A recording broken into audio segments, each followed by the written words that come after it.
Welcome, Left Reckoners. I'm Matt Leck. With me is David Griscom. Hello, David. Hey, brother. And today we're going to be doing a little thing I had an idea for, basically because I can't get anything else out of my mind, but I had an idea for what I'm going to call the clip capsule, which is a sort of time capsule of media that I think can be, sort of hopefully returned to on certain topics. And of course, today we're going to be talking about Israel-Palestine.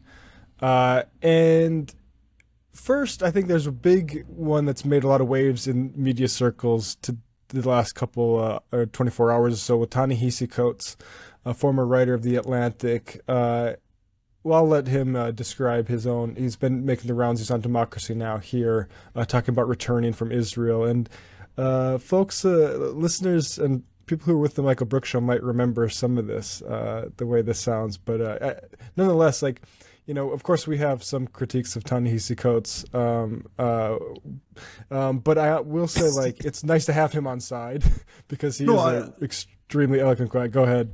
No, I mean, that's literally what I was going to say, is that, this is a literal time of war. You know what I mean? I mean, I'm not trying to be flippant or anything like that. And when you see people, particularly folks who are so beloved by a cohort or a class in this country, that have become amongst the most the most bloodthirsty in the country. Open arms to Coates. Yeah. Right. If he wants to say these kind of things. No, because especially people should a little bit of inside baseball, but Jeffrey Goldberg of The Atlantic, who I think served in I think it was in the IDF at least. I want to look this up, the details specifically, but prisoners, a Muslim and a Jew across. I think he was like a prison guard or something like that. I'll look that up. But anyway, that was who I think published the reparations piece in The Atlantic. And he is I think, an extreme Zionist. So to have Ta-Nehesi do this, I think people are, noting that. And this is a big moment. So yeah, I'll just play this. And it is, even though a lot of this we know, I spent 10 days in Palestine. Oh, 1 second. Sorry, folks. Let me do this. I spent 10 days in Palestine, in the occupied territories, and in Israel proper. I've had the great luxury over the past 10 years of seeing a few countries. I have not spent more time or seen more of another country or another territory than I did this summer. I think what shocked me the most was in any sort of opinion piece or reported piece or whatever you want to call it that I've read about Israel and about the conflict with the Palestinians. There's a word that comes up all the time, and it is complexity. That and its closely related adjective, complicated. And so while I had my skepticisms and I had my suspicions of the Israeli government, of the occupation, what I expected was that I would find a situation in which it was hard to discern right from wrong. It was hard to understand the morality at play. It was hard to understand the conflict. And perhaps the most shocking thing was I immediately understood what was going on over there. Probably the best example I can think of is the second day when we went to Hebron, and the reality of the occupation became clear. We were driving out of East Jerusalem. I was with the Palestinian, with PalFest. And we were driving out of East Jerusalem into the West Bank, and you could see the settlements, and they would point out the settlement. And it suddenly dawned on me that I was in a region of the world where some people could vote and some people could not. And that was obviously very, very familiar to me. I got to Hebron, and we got out as a group of writers, and we were given a tour by a Palestinian guide. And we got to a certain street, and he said to us, "I can't walk down this street. If you want to continue, you have to continue without me." And that was shocking to me. And we walked down the street, and we came back, and there was a market area. Hebron is very, very poor. It wasn't always very poor, but it is very, very poor. It's a market area that's been shut down. But there are a few vendors there that I wanted to support. And I was walking to try to get to the vendor, and I was stopped at a checkpoint. Checkpoints all through the city. Checkpoints obviously all through the West Bank. Your mobility is completely inhibited, and the mobility of the Palestinians is totally inhibited. And I was walking to the checkpoint, and an Israeli guard stepped out, probably about the age of my son. And he said to me, "What's your religion, bro?" And I said, well, I don't, you know, I'm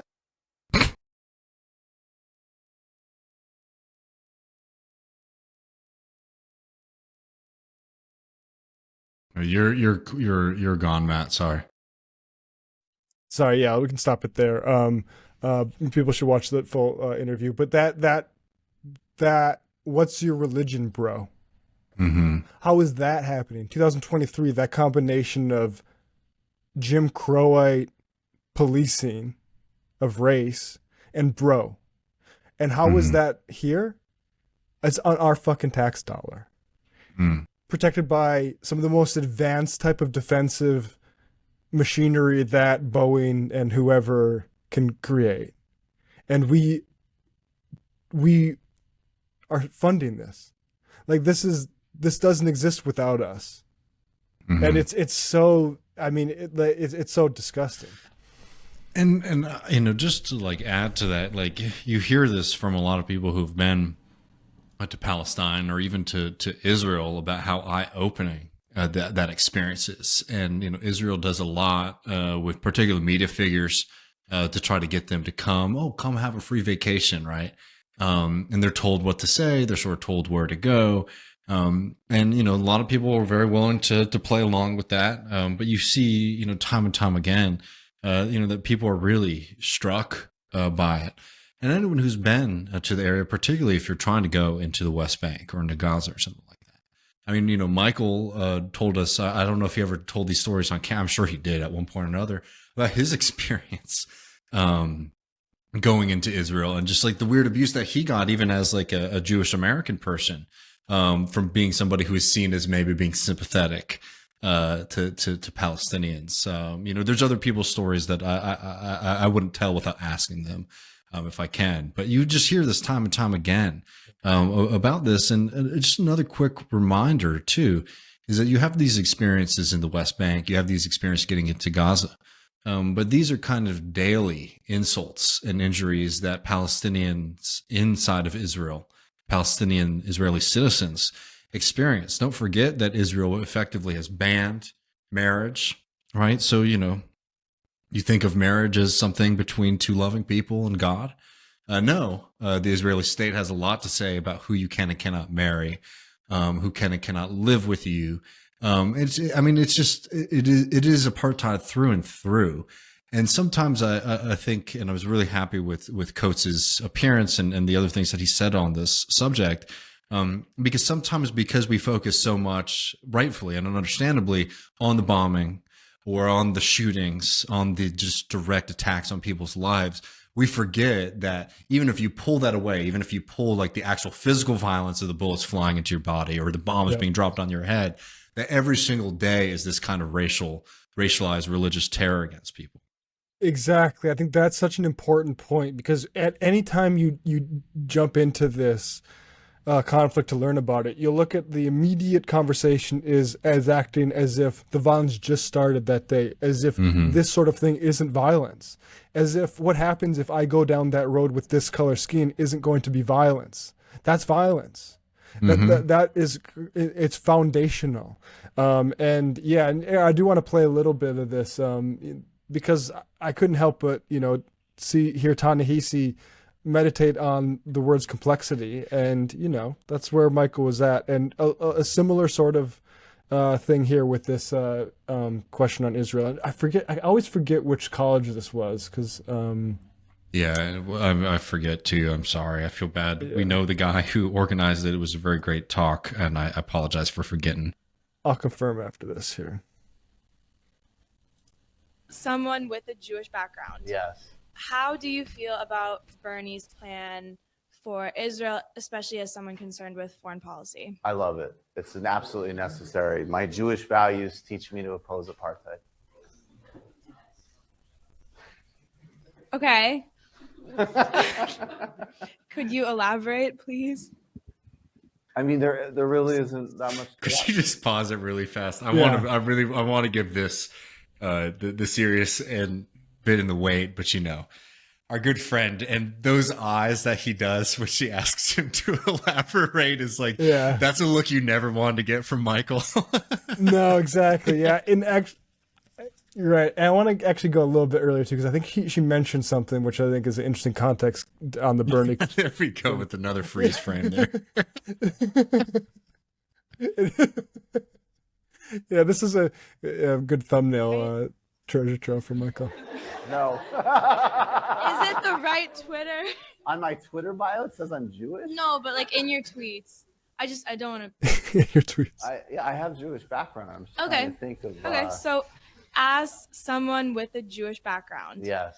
how do you feel about Bernie's plan for Israel, especially as someone concerned with foreign policy? I love it. It's an absolutely necessary. My Jewish. Now we should, before he goes on there, just remind folks what Bernie was saying in 2020 on the question of Israel. And, as far as presidential candidates go, at least in modern, our lifetimes, an improvement. Of course, it'd be nice to see him call for a ceasefire currently. And Yeah, we'll talk about that in a whole, minute. yeah. It was Bernie Sanders on Israel and Palestine. Bernie Sanders has described the entrenched conflict between Israel and Palestine as both depressing and difficult, and considers the conflict one of the most important issues. Basically, he wanted to possibly move military aid toward Palestinians, and that caused a major freak out. And also then there's stuff about we should insist on the two-state solution, which of course we all know.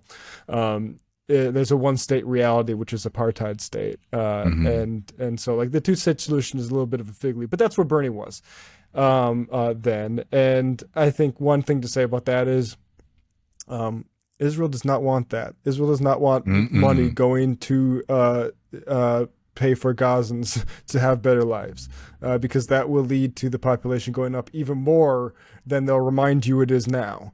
And that is simply Wait, just what be they really exist to clear oppose. about. Let's just be really clear about that, Matt, because I know exactly what you mean. I'm sure most of our audience does. But one of the kind of most odious and that's a crowded field kind of narratives that we've been getting from reactionaries has been that people are saying the word genocide, but look at the population of Palestinians that's going up. Just such a disgusting denial of the reality of what we're watching right now. But two is mirroring some of the most bloodthirsty, reactionary, and hateful rhetoric that we're getting from the right wing in Israel, which is this genuine fear of the population of Palestine, that they're having too many kids. It's dangerous if they have kids, because every Palestinian is a threat to our ability to maintain apartheid and exploitation and occupation. So in highly reactionary and disgusting thing when you ever see somebody get really fixated on those kind of numbers. Just need to put that out there clearly. Yep.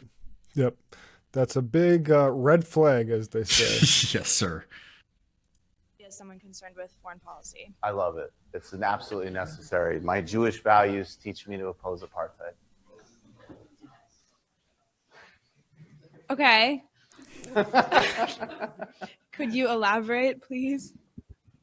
I mean, there really isn't that much to elaborate on. I mean, has anybody ever been not only to Israel but also to the? Have you been to? Have you been to the West Bank? Have you been to Gaza? Yeah. You went to Gaza. I went to the border. Oh, okay, but not to Gaza. You can't be in Gaza. Well, I know people who've gone to Gaza. You could definitely go to Gaza. So for me, my politics are built on a base of economic justice and actually really like anti-racism, as in some ways as distinct from some of this sort of woke stuff in a way. But when I was already, I grew up, I was pretty connected to left politics. So I always knew growing up about the travesty that was the human rights situation. And I knew that people I admired, like Nelson Mandela, said, South Africa is going to not be properly free until the Palestinians are free. In 2006, I believe, I read a piece by a guy named Tony Judt in the New York Review of Books, who was a really important Jewish scholar. And he just said, the argument was that, literally, this is childish.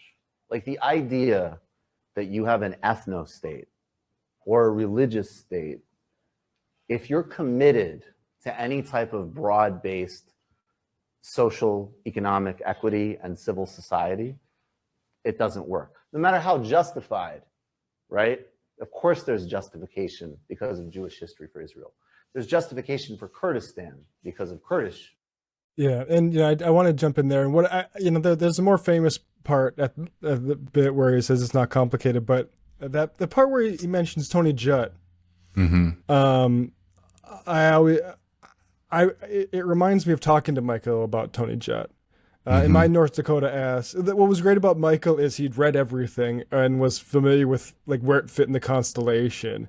And so my North Dakota ass, been employed at Majority Report for a few months. We're talking about stuff like that, Israel, Palestine, and I asked him if he's familiar with Tony Jute. Because I never had somebody to talk to about that sort of stuff, and so like to hear him mention that essay, and I don't know if there's this one here which is in the New York Review of Books in 2003, and just to give you a flavor of Jut's work. This is Israel, the alternative. The Middle East peace process is finished. It did not die. It was killed. Mahmoud Abbas was undermined by the president of the Palestinian Authority and humiliated by the prime minister of Israel. His successor awaits a similar fate. Israel continues to mock its American patron, building illegal settlements in cynical disregard of the, quote, roadmap.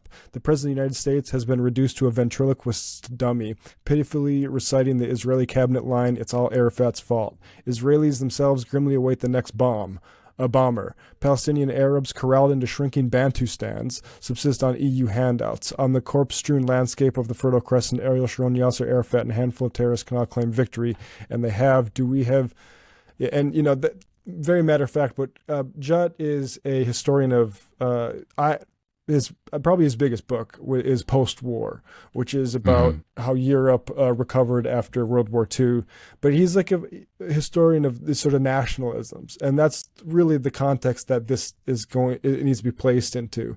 It doesn't like I saw like that. There's nothing inherent to like the Jewish people in this, right? Like this is very much what happens when you're set up by the British Empire and then you're a client of America, frankly.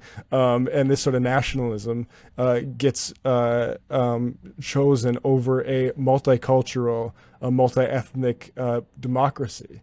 And I think like focusing on what actually, I kind of want to move a little bit to eventually to like the one democratic state version of Israel, where you had, Ilan Pappe, Jeff Halper, who we had on TMBS, a growing awareness that actually we can all come to do this. And I think this is generally like the way we need to look at all these border issues, whether it's Taiwan and China.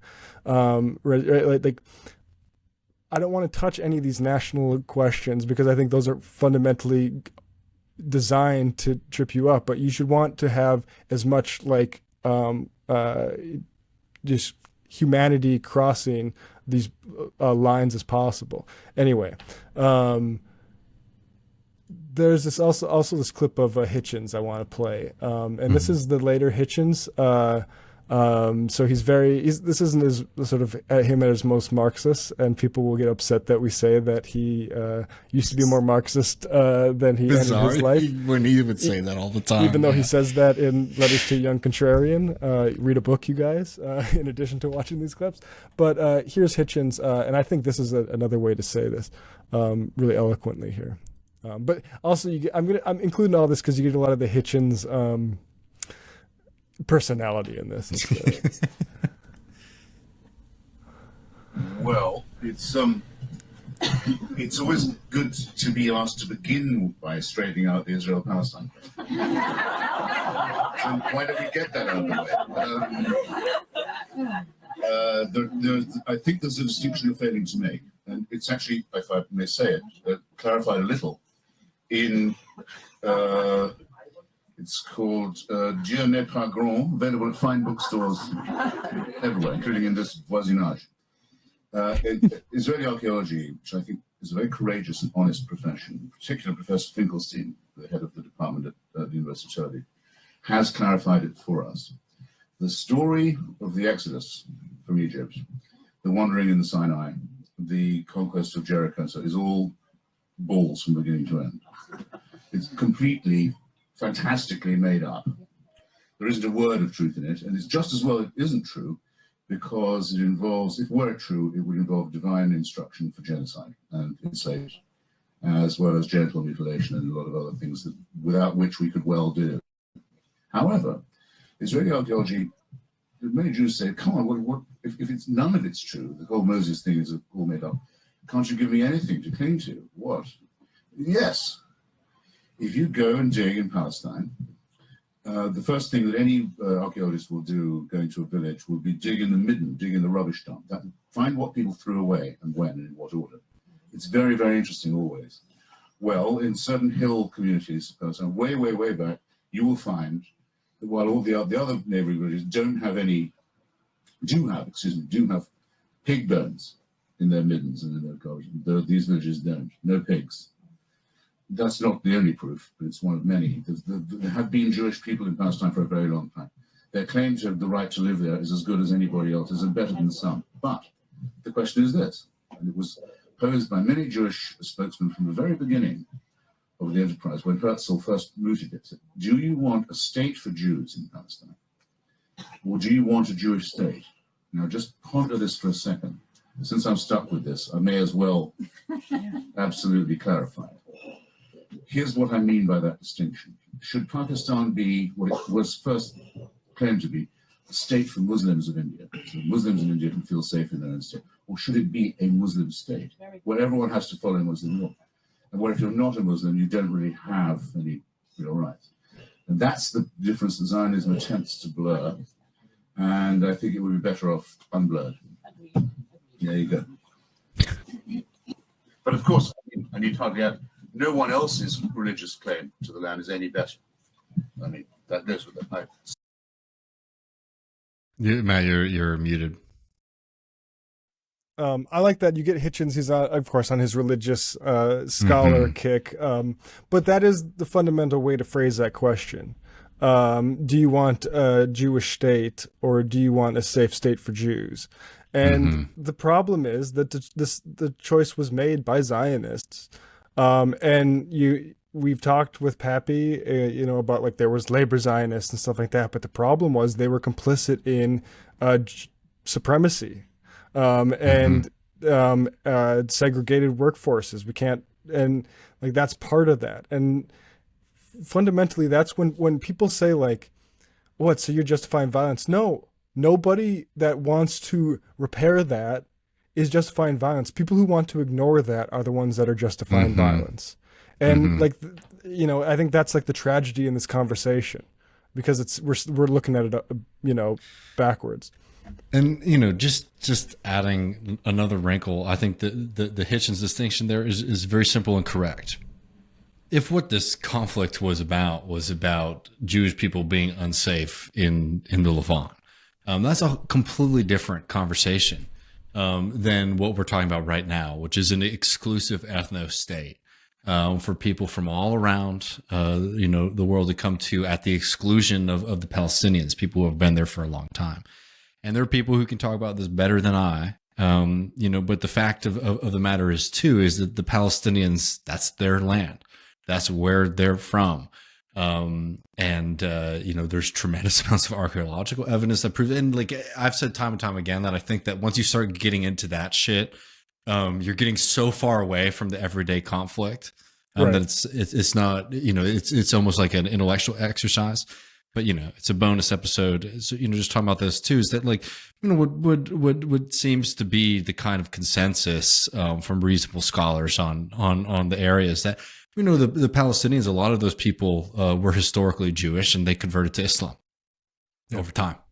So when you talk about indigenous this or indigenous that, there's an aspect to that where if you're talking about current practices of religion, you can sort of get yourself into a quagmire.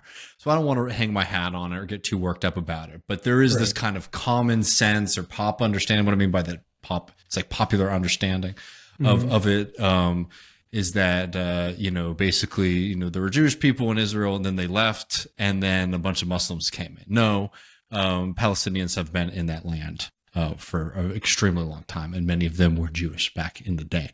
But I think that the most important thing to glean from that Hitchens clip is that, yes, there's a huge distinction between talking about a state that is safe for Jewish people, versus a Jewish ethno state. And that's sort of a simple thing at the end of the day. It should be. It should be easier for a lot of people who make their like bones doing secular YouTube content too. But Rashid Khalidi's 100-Year Wars on Palestine goes into the sort of settlement period, and look, ultimately, like it's not just that we wanted to have a safe spot for Jews. Europe felt so bad, right? But ultimately, like that, and then the native population just couldn't stand it. Now, this is extremely complicated in history, and there's a whole bunch of different groups, including like Christians and native Jews who weren't part of the Zionist project. And you should read like someone like Khalidi. But the only point I want to make is, from the start, it was a depression for any sort of like the economies, because you got a lot of foreign investment. JFK wrote a letter to his dad noting this too, which is that like these aren't actually good returns, these Jewish businesses, but they do outcompete the Arab ones, as said at that time, and that's ultimately like that sort of resentment. This is sort of like the economic foundations of apartheid that we same way we see like it sort of remain in South Africa, right? But like these sorts of different, in addition to like the Nakba and like terror bombings and stuff like that, you had that sort of like this is not new to like, this is the economics of settlements, right? Like that's how it works. But that resentment, like it's why it's going to take more than just ability to vote and stuff like that. And look, like I think it would be a project. Think of how much money we've did there. And I'm not an isolationist entirely, but I think we need to be very clear-headed about what the imperatives and motives of our government are. But just theoretically, if I could have controlled the Holocaust just happens, and we do need a place for Jewish people to seek refuge, right? And it's and the rails are already saying it's going to be Palestine because of the British Empire and stuff like that. Look, if all of that money went toward a multinational democracy that ensured everyone's rights and was just making sure people could live alongside, that would have been worth every fucking penny, right? Like, and it didn't encourage one type of group over the other. But the problem with that is, the Zionists would not have been interested in that, fundamentally. Nor would, I think, the Americans or the British either. Precisely, because I think one aspect that I think is really important to understand about this whole conflict is that, like, why does America and all of these other states support Israel over the very clear human rights violations of this project? Well, it's because they want to have a strong foothold in the region to be able to operate out of and from, and to also have a state that they don't have to manage directly, right? That's doing their own thing, but we'll fund it or whatever. That, will sort of side with us on this. And this gets to like another distinction that, like, I'm curious. I mean, I have my own thoughts about it, but like, there's an aspect to this conflict, Matt, that, like, not that I would ever want to, for example, like stoke religious conflict or anything like that, but it is always striking to me, because I think that at a certain point, a lot of this conflict actually, despite it being sort of presented as like a conflict of religion, Matt, I think a lot of this conflict is actually a conflict over race. And what do I mean by that? I mean by that, like, the Arabs and the Palestinians are seen as presented as sort of dangerous or whatever, right? While Israeli citizens are sort of seen as like European or American white. And, one aspect that I think makes it really clear about that is, think about how many Palestinian Christians are slaughtered and humiliated and attacked daily. I mean, they bombed a church. They bombed one of the oldest churches in the world recently. And where are the cries from the evangelicals or anything like that? Yeah. And it's not like we don't have representation. Like Justin Amash, a former Republican Party congressperson, I believe, is a Coptic Christian. I believe that's the sect, right?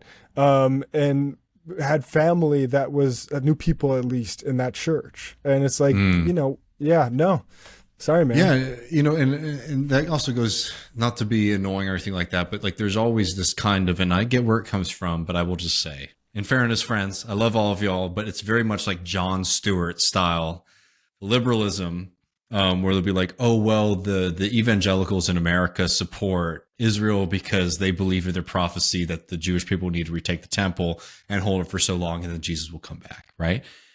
That is a theological, just like, yes, people say that, and there are, theological arguments which are bullshit or whatnot, but like, that is like a justification for why does that play a role in politics versus playing a role in weird churches in the South? It plays a role in politics because there's a material interest of empire to have Israel operate in the way that it does. I always try to push back against people who get into this kind of hysteria about like the evangelical church. I'm not saying that that's not a problem or doesn't exist or anything like that, but it's just these are oftentimes when you look at government and you look at politics, you can get really tripped up trying to think of them on an individual level, and when you're not thinking about them structurally. The theological justification of this kind of shit is a justification. It's not the engine or what's behind it. Right. So just throwing that out there, because it's truly horrifying what happened, certainly to Arab Palestinians, but also to Christian Palestinians living in the Holy Land, like living in the land where Jesus walked, and in Nazareth and all these kind of things. I mean, Nazareth is a city that is made to be poor by the Israeli government, and it's made to be poor because of its Palestinian population. Yep. And yeah, I don't know. And just to say, you can read this in Ilan Pappe's Ethnic Cleansing of Palestine, but it has that population in Nazareth because the generals, or I can't remember who, you can look this up, but said like, hey, America's eyes are too, they know about Nazareth. We can't just shell it. Literally. I'm sorry to laugh at that. I know, man. It's wild. It's crazy. Yeah, here is, and we've played some just atrocious interviews from Western journalists having Palestinians on, and just the unbearable reception they get when it's like, things are really bad. I'm worried about, like, initially after October 7th, there's a guy who's like, things are really bad. Things are really bad in Gaza as well. And they're like, but you condemn Hamas, right? It's like, well, my family did just get, the family that just died in the response, they weren't Hamas, right? I promise you it was worse. And just like, be ready for extreme, outrageous racism here, and also the ADL guy in this. I think you'll see a little bit of a pattern, and I'm just really good. This doesn't.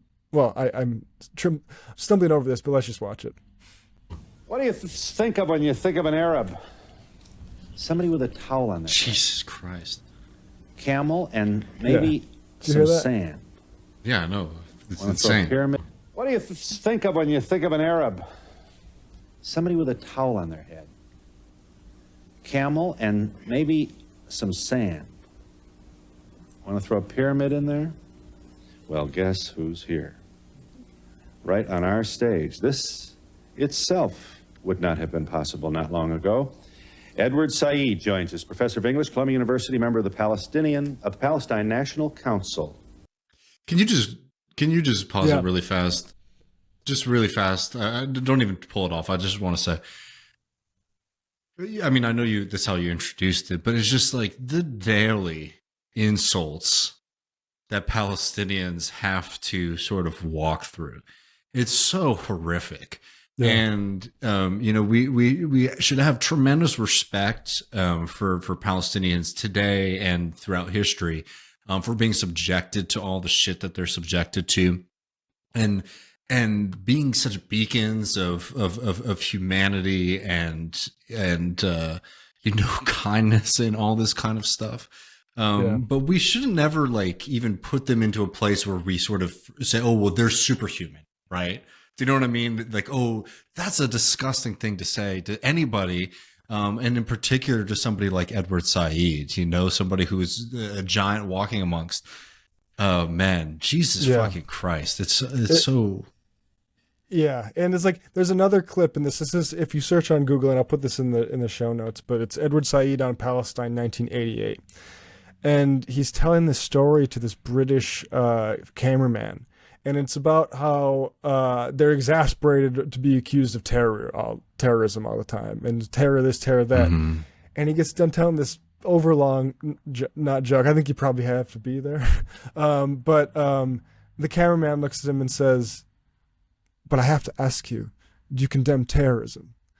And to see the shift that takes place in Said of, I was just trying to fucking connect with you over a joke, man. And now you are accusing me of being pro-terrorism. It's atrocious. It just really is. So yeah. And you'll see here, like, the inability, and again, violence on all against, especially on civilians is bad. Violence against occupying forces, not bad. Yes. But like that initial occupation and these things are where if you're going to start condemning violence around here, which is a great activity to do, you need to include that. Otherwise, all the violence is not being condemned. And so, the reception here is if he's going to take off his suit and there's going to be some dynamite underneath it, it's really, it's shocking. And this was 25, well, shit. It's the 90s, right? Yeah. 1988, yeah. Want to throw a pyramid in there?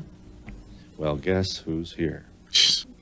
Right on our stage. This itself 86. would not have been possible not long ago.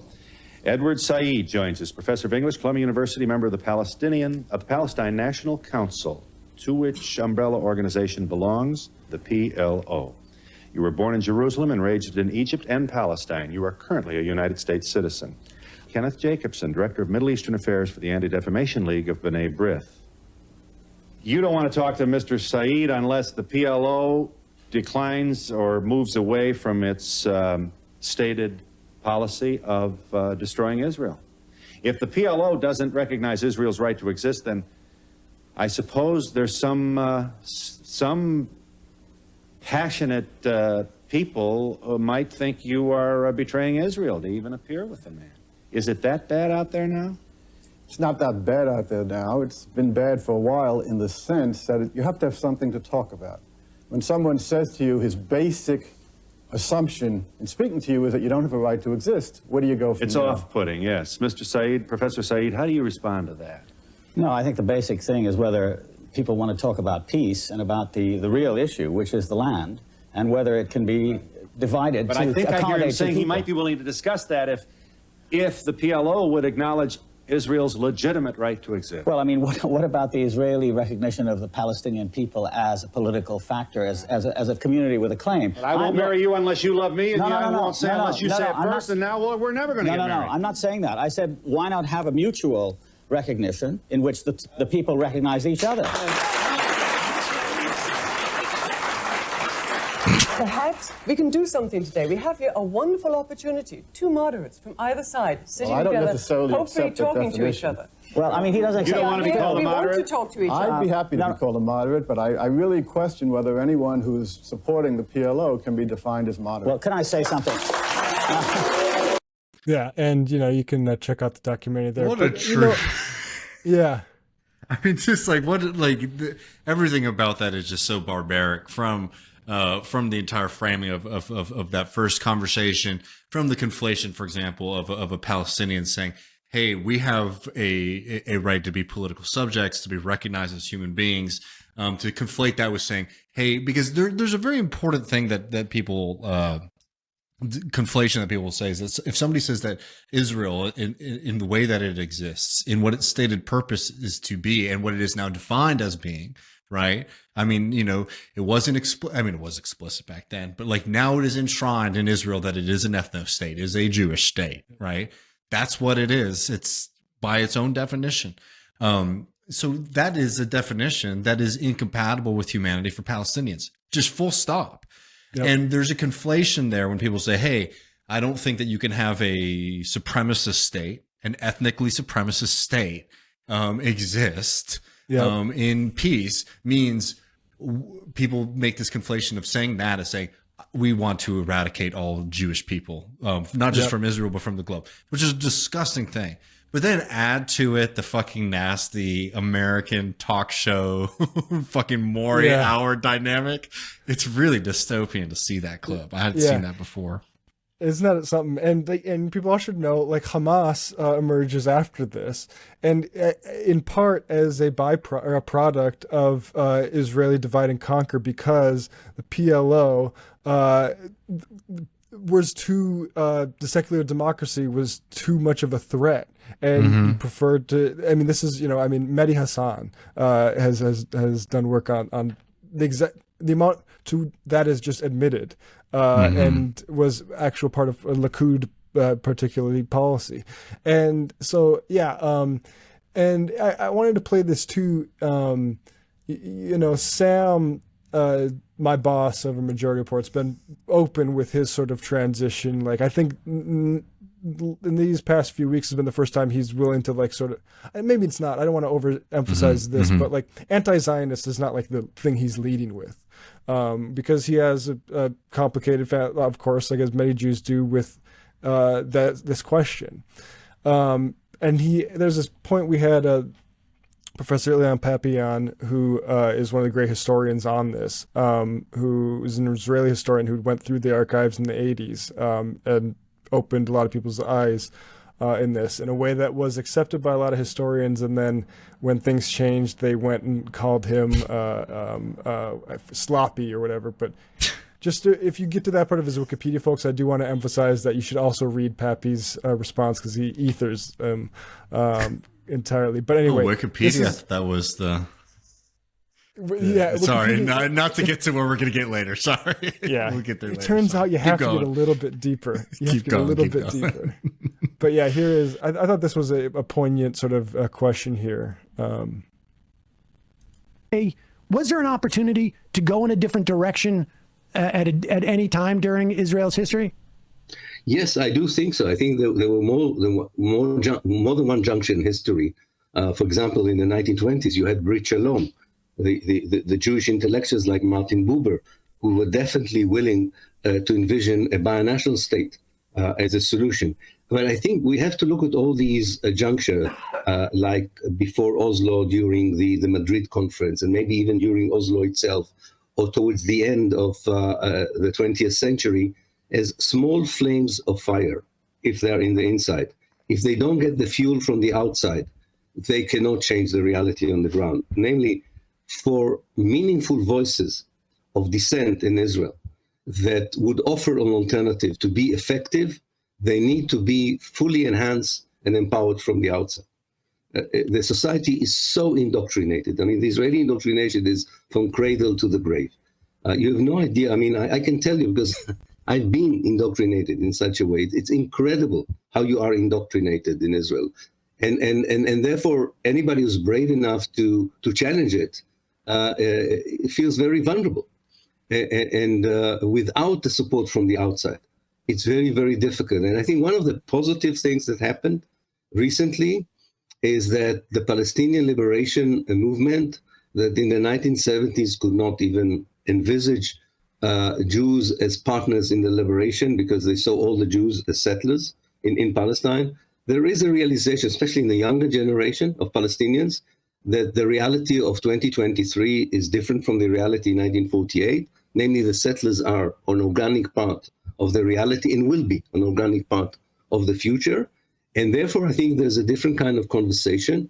Emma already pointed out to this, of not just liberating Palestine and making it an Arab Palestine without Jews, but a Palestine which will be a multi-ethnic, multi-racial country where, of course, all the evils of the past should be rectified as much as possible, including.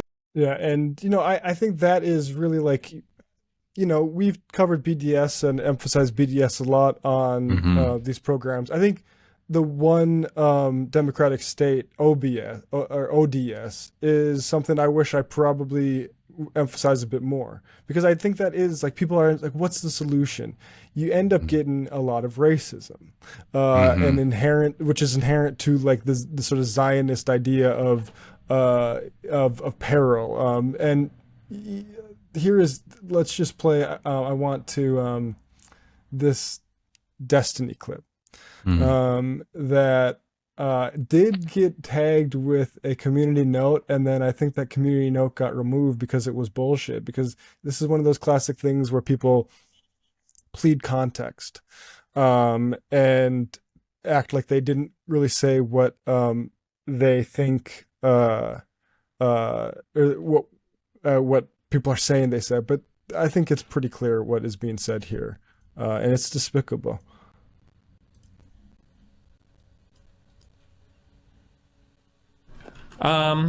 Honestly, I'm pro-genocide. Like, it sounds really shitty, but like, I think that Israel should just drop its fucking borders about where it is now, and basically Palestinians can go live in another place. That's really shitty, but like, that's about where I'm at. You just think that Palestine should just pack up and Native American the fuck out of there? The problem is that it seems like there is a hugely general hostility to Jewish people across really the entire world, but definitely the Middle East. So yeah. And it's something as despicable as that. How can you respond other than just complete contempt? A disgusting human being, and there's a part of me that regrets even expanding that definition of us, since he seems so unwilling to do that for Palestinian people. Extremely telling, by the way, to bring up American Indians in that conversation as well. Again, proves, I think, the fundamental point here. Not a good group of people to mention, by the way, if the whole argument is that the Palestinians aren't indigenous to the area. But I mean, beyond that, it's a truly despicable and it's just racist. It's fundamentally racist, and they'll freak out. They'll be like, "Oh my god, it's a soy boy lib, whatever," saying racist. You were saying that Arabs as like an ethnic group have like an innate hatred of Jewish people that nothing can be done about. Instead of recognizing, for example, the fact that Israel, from its inception, has existed and been predicated upon the mass slaughter, humiliation, degradation of Palestinian humanity. And to sit here and say, oh, well, the problem is that just like deep down in their souls, they're wicked and are against Jews, is a truly just disgusting thing. I regret even giving it a response because it's just so contemptible. Yeah. Well, I mean, as we show with Nazareth, they lived alongside each other before the state of Israel imposed a system of supremacy on that is engendering the hatred. And here is Pappe actually responding to this directly. Surprised when I'm sort of listening to John Kerry, re-listening to John Kerry's last speech.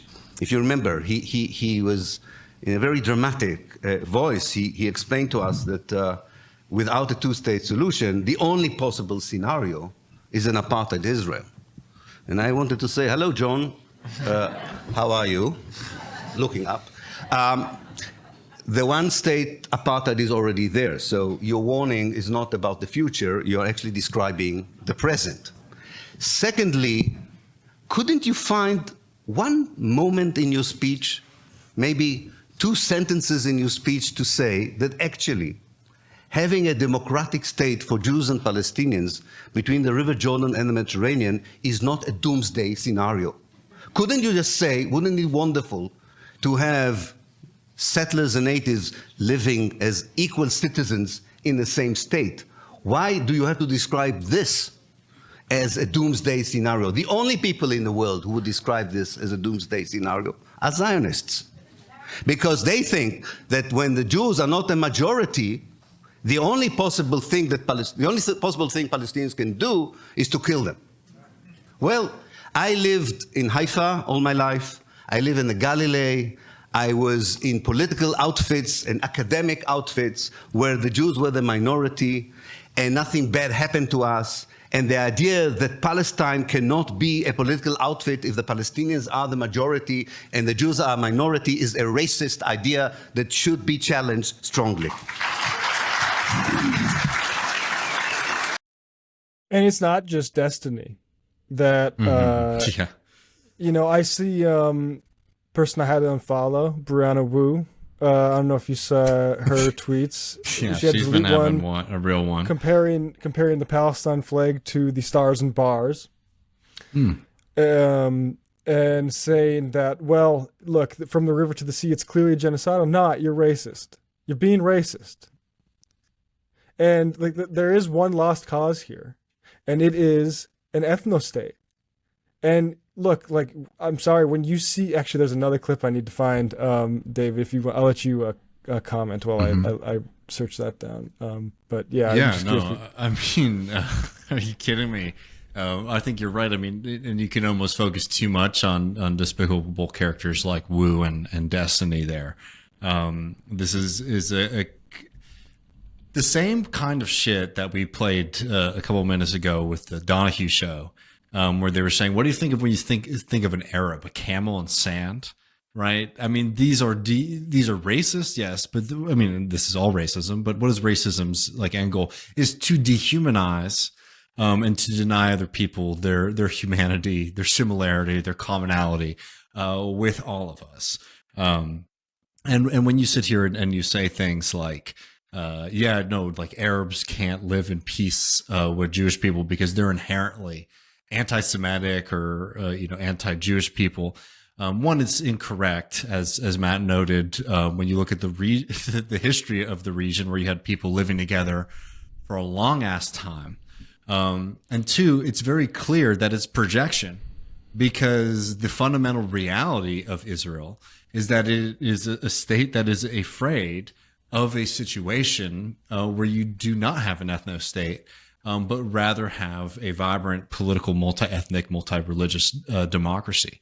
I'm very happy, to come out in favor of a democratic state as a solution to this, and remember that the people who are against that are the Zionists, the state of Israel, and are the boosters and bloodthirsty demons in this country that would think it's an embodiment of the pessimism and the poverty of people's vision of the world. What seems more likely to you? What seems more human to you?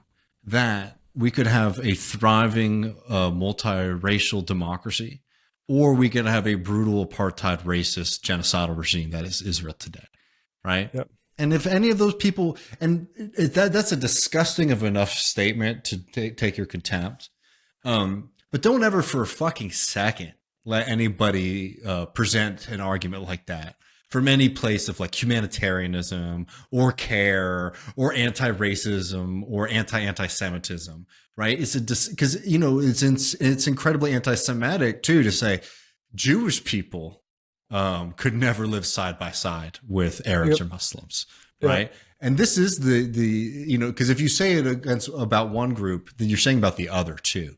And that's an extremely pessimistic and disgusting thing to say in light, for example, of in this country and all across Europe, for example, the tremendous bravery and commitment of Jewish people in this country to stand for Palestinian rights, and also for members of the Israeli left who are organizing and pushing back against this racist idea that is Israel today. It's incredibly insulting to a lot of people, but to them especially. Yeah. And, actually, here's a clip of a Michael that I came across, or I think it's before I even worked on the show. He said this before, but this is another way of putting it. To die. Right. And let me just say this too. And I will say this as someone who I won't overstate it, but my Jewish identity is important to me. And it's also specifically a German Jewish identity. So some of the worst and most horrific aspects of our history are like literally a direct part of me. The constant use and deployment of this accusation of anti-Semitism as a trope to stop a conversation about a sovereign nation state that is engaging in systemic human rights abuses is cynical, it's disgusting, and it completely cheapens anti-Semitism. I mean, I will be blunt. I don't look at YouTube comments very much. I looked at a few on some of the videos we've put out on this issue. And, you know, sometimes you see people writing things that absolutely are anti-Semitic. I've also seen people watch a video where Hamas terrorism is condemned, where an objective assessment of an issue is given, or the dynamics of a situation are outlined, as well as an obvious condemnation of things like occupation, sieges, civilian casualties. And I've heard people say that that's an expression of anti-Semitism.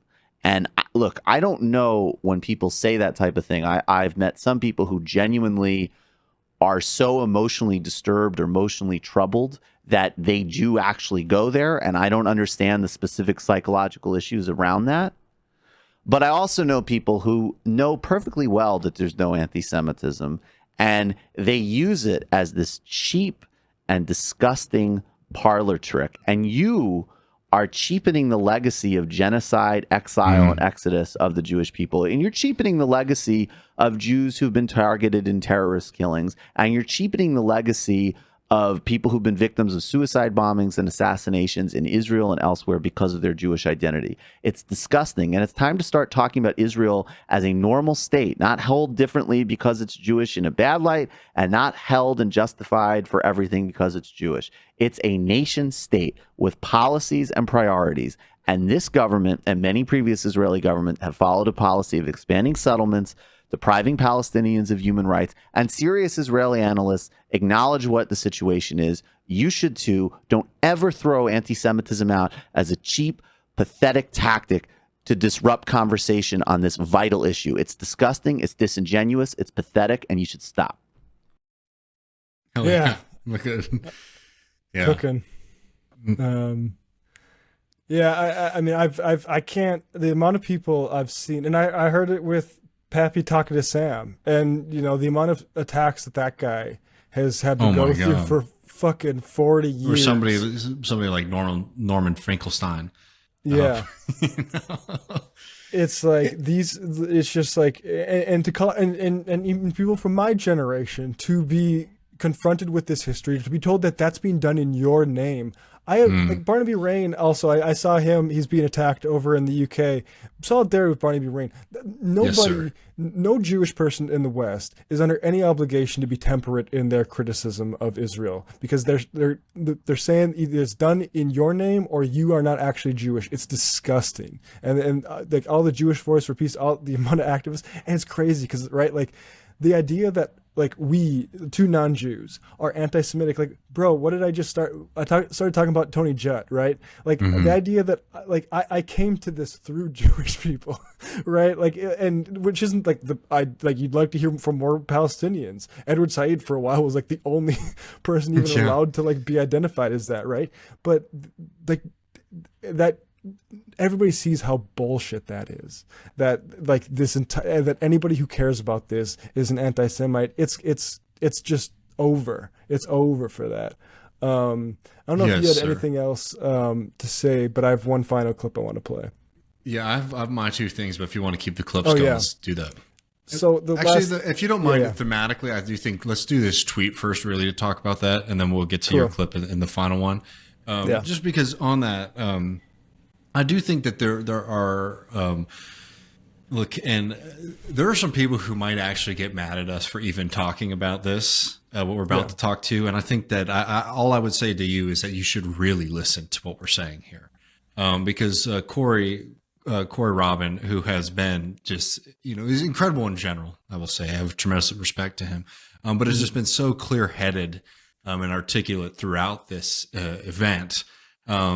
And he's responding here on Twitter to some vandalism on the Shalom L'Chaim, a cultural center in the Bronx that was vandalized with Free Palestine graffiti, a Yiddish language cultural center. It's not a Zionist related institution by a long shot. That's absolutely true. And it's an important note here.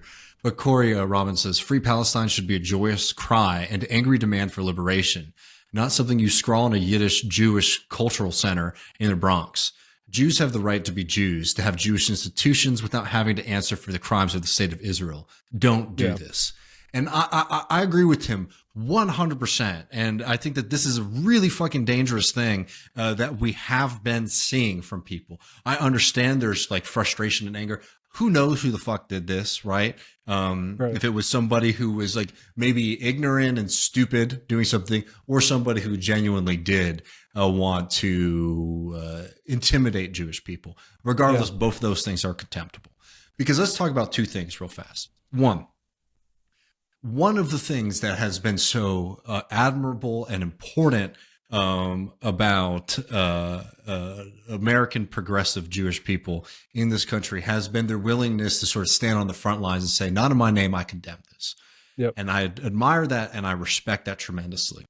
But do not for a second think that Jewish people in general have any more responsibility, frankly, than anyone else in this country to condemn what's going on in Israel. Matt and I, both as two white, not getting into our personal religious beliefs, Christian raised boys, have just as much responsibility to condemn what Israel is doing as any Jewish person in this country. Full stop. Right? Because one of the fundamental things that has been really critical in making these arguments against the, for example, accusations of anti-Semitism is Israel does not represent Jewish people. That is a fact. That is a fundamental fact. So if you start getting into that mindset, one, you are getting into anti-Semitism. I will say that clearly. And two, you are also falling into the beliefs of the far right in Israel, that Israel represents Jewish people as a whole. It does not. So Corey Robin is 100% correct to condemn that, and people need to be absolutely clear in who and what we're targeting here. We're not like, we shouldn't even have to say this. It's infuriating to me to see these kind of things that we have seen. I want to throw to you, Max. I know you have stuff on this. I just want to also add the follow up from Corey because I think he says it even better than I ever could. Corey says, one thing that those of us who are anti-Zionist Jews believe is that we have a life to live as Jews in the diaspora without being marked or written upon. We want to write our own lives apart from Israel. Vandalism like this doesn't help that cause or the Palestinians. And he's 100% right. Precisely. It is not a controversy if that is anti-Semitic or not. If you see a Jewish person and you assume they are a Zionist, that is anti-Semitism. Now, I mean, it's just like straightforwardly true. And even if that was a pro-Zionist Jewish organization, which you cannot be sure of that, right? Like ultimately, like, to intimidate people at religious places of worship is just, it's fundamentally, no Palestinian wants that from you.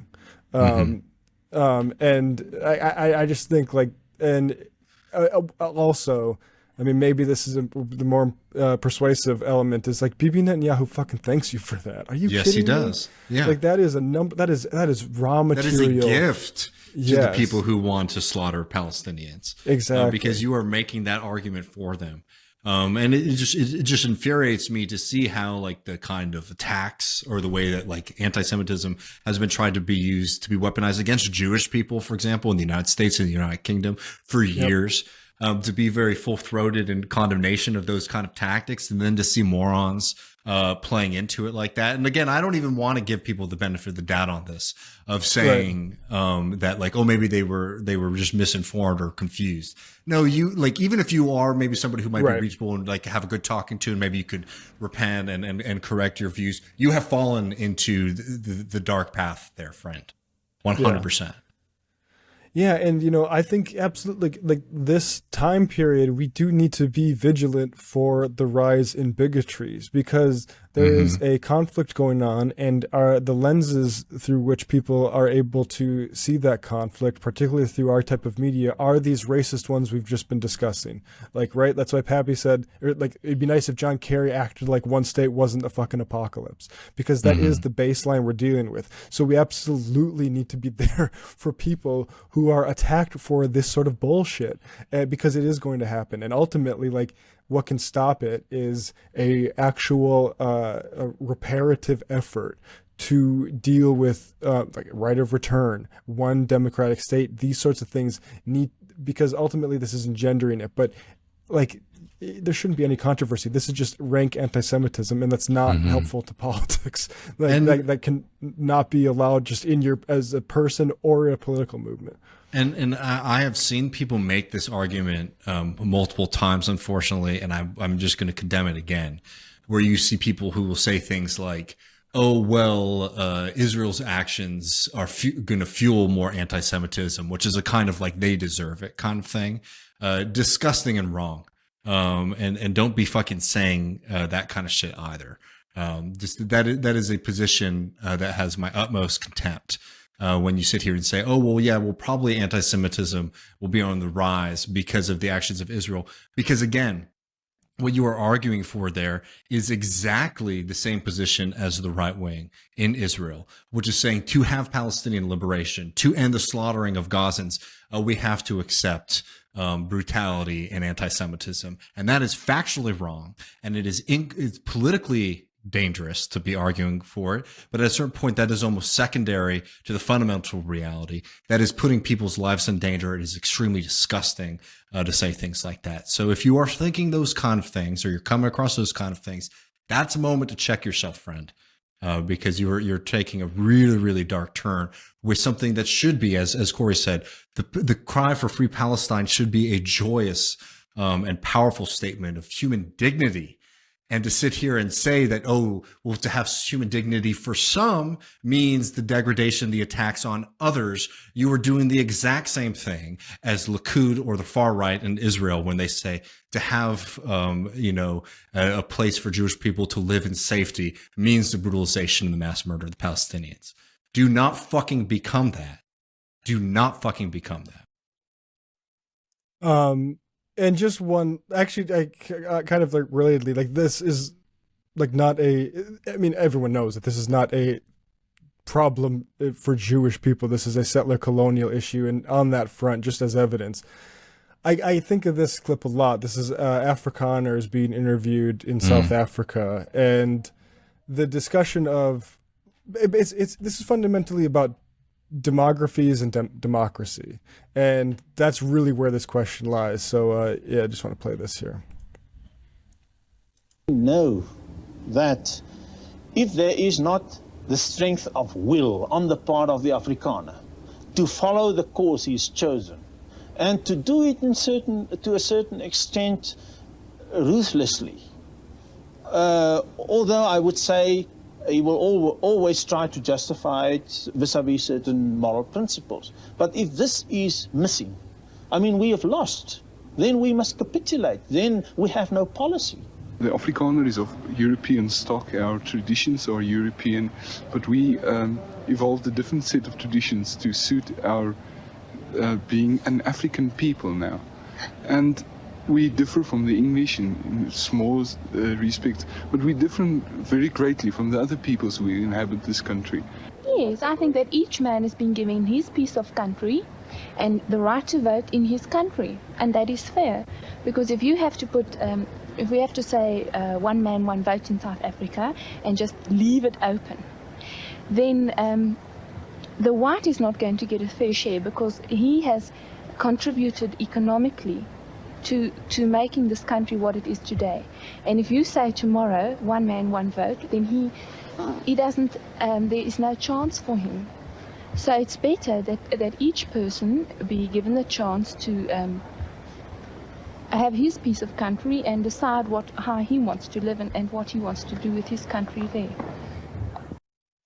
And I just like that, and this is why it needs to be a one democratic state with full rights for everybody. And like ultimately, sort of what happened in South Africa, and even then, frankly, you need to do a lot more with regards to those economics, because the land agreements and redistributions that were agreed to in the 90s in South Africa have not panned out, and that's why you get the strife you see there to this day. But that sort of issue, like, this is fundamentally, like, that's what this is. You can talk about thousands of years of history. This is really, there's too many people for a certain type of political project, too many people of one type of of the wrong type of population for a certain type of political project to work. And that's the arguments that you're getting from people when they post those things about the Palestinian population, right? That's the threat that they see. Well, maybe in closing, Matt, unless you had anything else, I want to pivot to Rashida, who has my utmost respect. Somebody who has just time and time again on Israel-Palestine in particular, but across the board, has shown herself to be a true leader of the progressive movement in a way that a lot of other people haven't, right? A lot of other people have done good things, but Rashida is consistent. Rashida is consistently standing for justice, for working people, and she has my utmost respect. And she has been sort of faced. Well, actually, let's just talk about the elephant in the room before we get to Rashida. Sorry, Bernie Sanders. What the fuck? Bernie Sanders, unbelievable. I mean, it is endlessly despicable to see the positions that he's taking here. To be fucking outflanked by Dick Durbin, I cannot believe it. And I was talking to Matt about this before we went live. I'll just say this, and it is honestly even more contemptible if this is the correct reading. And I don't know if you agree with this or not, Matt. But like we talked about some of Bernie's earlier plans and statements on this, and they weren't the best. But they were certainly head and shoulders ahead of what else we were going to get from anyone in the Democratic Party.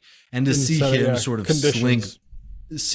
of slink back into the background on this has been truly, truly despicable. And the argument is like, well, Bernie probably doesn't want to, shake the beehive too much, doesn't want to get stung, because he wants to sort of maintain some of the influence that he's been able to utilize to get certain things. And at a certain point, that makes it worse to sort of know what you're doing is bad, right? To know the positions that you're taking are bad, and to do it for what? I mean, like it's a different calculation because I know what it means for millions of other people, but for me personally, I don't want my student loans forgiven if it means 10,000 Gazans are going to get bombed. I'll pay that shit. Yes, sir. And I think we could go on, but I think that's as simply and well put as it could be.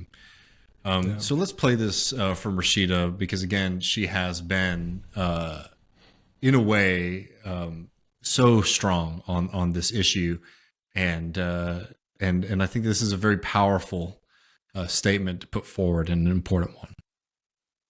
We stand with Israel.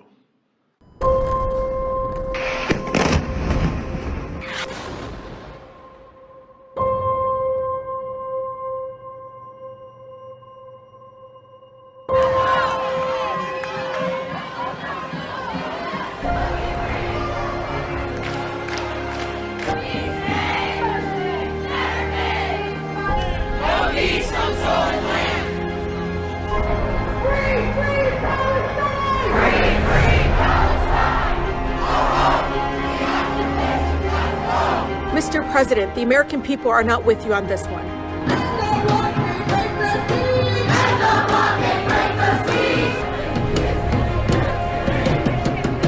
Innocent civilians are going to be hurt going forward. I wish I could tell you something different. I wish that wasn't going to happen, but it is going to happen. I want to thank President Biden for his unequivocal support.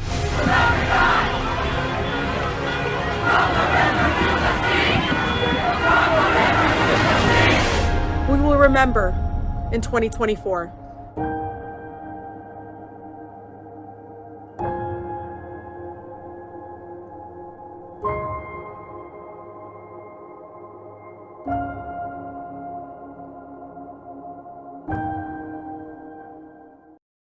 Yeah.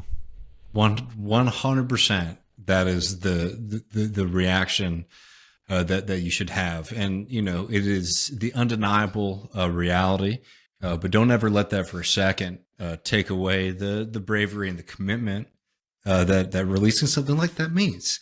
I mean, this is somebody who is already being attacked by very powerful and well-funded groups to try to destroy her and the political movement around her.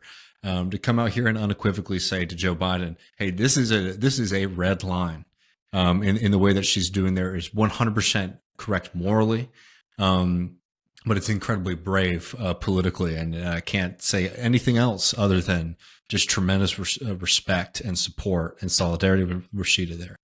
And courage, like to stand on and not. You can't be shying away from things like from the river to the sea. Rashida, a lot of people are objecting to that being in that video. She replied to that video, "From the river to the sea is an aspirational call for freedom, human rights, peaceful coexistence, not death, destruction, or hate. My work and advocacy is always centered in justice and dignity for all people, no matter faith or ethnicity. You cannot say the same for the way the Likud party of Bibi Netanyahu uses that phrase. It is the exact opposite, which is that we're going to take that shit and it's ours." And yeah, like if we could spare half the outrage at that policy of ethnic exclusion and, you know, like unlawful, even just and belligerent sort of settlements, like, yeah, like that's what should be scaring us, that we are letting that happen on this planet, not that people are saying no, from the river to the sea, exactly what was promised to us, and an actual future where people aren't second-class citizens. I mean, yeah. It's as simple as there. And look, again, this is should be, I probably won't, but be a wake-up call to people whose entire political project has sort of been around harm reduction or things like that, because this is a very clear example of the harm that you were sort of willing into the world there. And I think it's very good for somebody like Rashida to put it in those terms, saying we will not support you in 2024 if you enable, not just not condemn, but enable mass slaughter and genocide. I don't know why that's even controversial to say in the first we have all the leverage. Place. We have all the leverage here. All right, no Iron Dome. If this is so important to you, you can figure out how to fund your whole Iron Dome. Because what do we hear about Israel, right, and why it's so important is like, look at this economy, all the startups, all the things. Well, also because it's the only democracy in the Middle East. Name a fucking democracy. Right? Yeah, to maintain that democracy, you have to slaughter children. Fuck off with that shit. Well, if it's so successful like that, then you can do it without our fucking tax dollars.